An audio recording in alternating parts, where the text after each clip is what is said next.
जय Hind all of you, this is Yogendra. और आज के वीडियो में हम देखेंगे क्लास 7th की जो हमारी इंग्लिश की 8th ग्रेड पुस्तक है उसके चैप्टर नंबर 2 को, जो 2024-25 की बुक हमारी आ चुकी है। आप देख सकते हैं सेशन चैप्टर 2 जिसका नाम है the wise man part first. इसका एक और भाग है जो लेसन 3 में हम देखेंगे।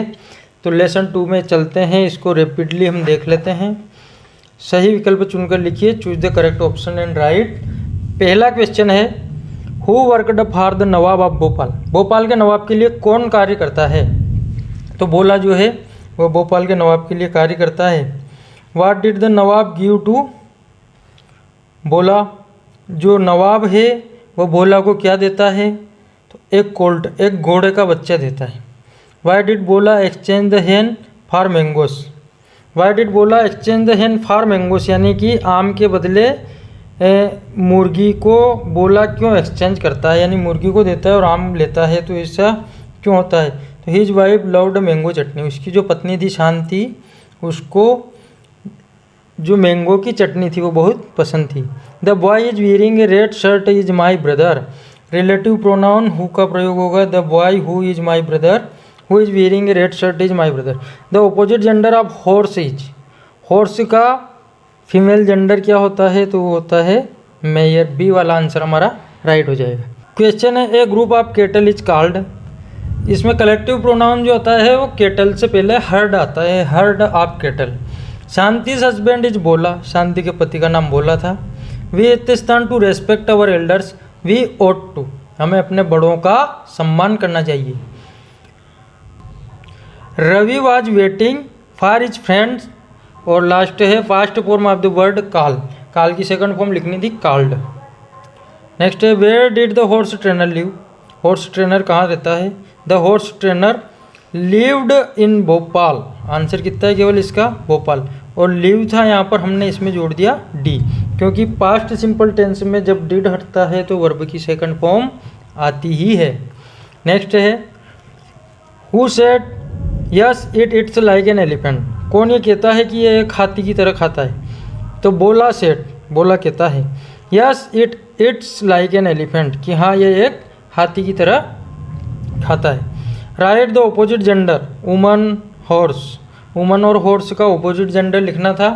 एक है वुमन का हो गया मैन, हॉर्स का हो गया mayor. Right the verb form of the following words. Decision और प्लीजर का वर्ब फॉर्म लिखना था। डिसीजन का हो गया डिसाइड, प्लीजर का हो गया प्लीजर्ड।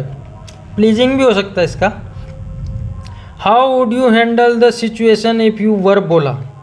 यदि तुम बोला की जगह होते तो कैसे सिचुएशन को हैंडल करते?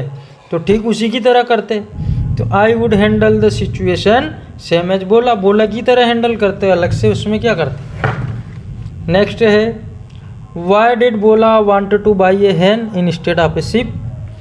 क्यों बोला भेड़ के स्थान पर एक मुर्गी लेना चाहता है, खरीदना चाहता है। Bola wanted to buy a hen instead of a sheep because.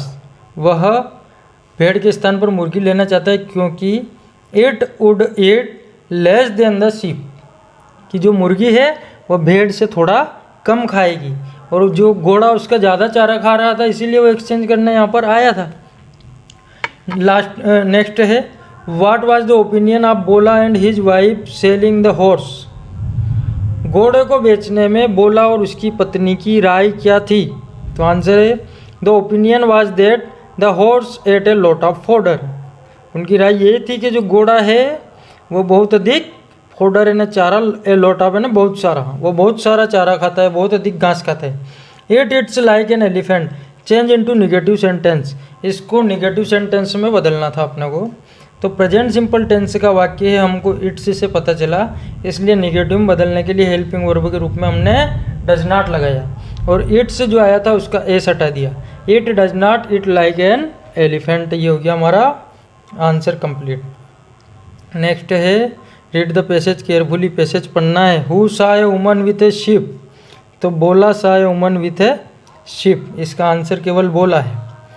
Y did बोला think of buying A ship. एक भेड़ खरीदने का बोला क्यों सोचता है? बोला thought of buying A sheep because. वैसा इसलिए सोचता है क्योंकि he thought his wife would like to have a sheep in place of a donkey. वह सोचता है कि उसकी जो पत्नी है वह एक गधे के स्थान पर एक भेड़ को रखना पसंद करेगी, इसलिए वह भेड़ खरीदने का सोचता है।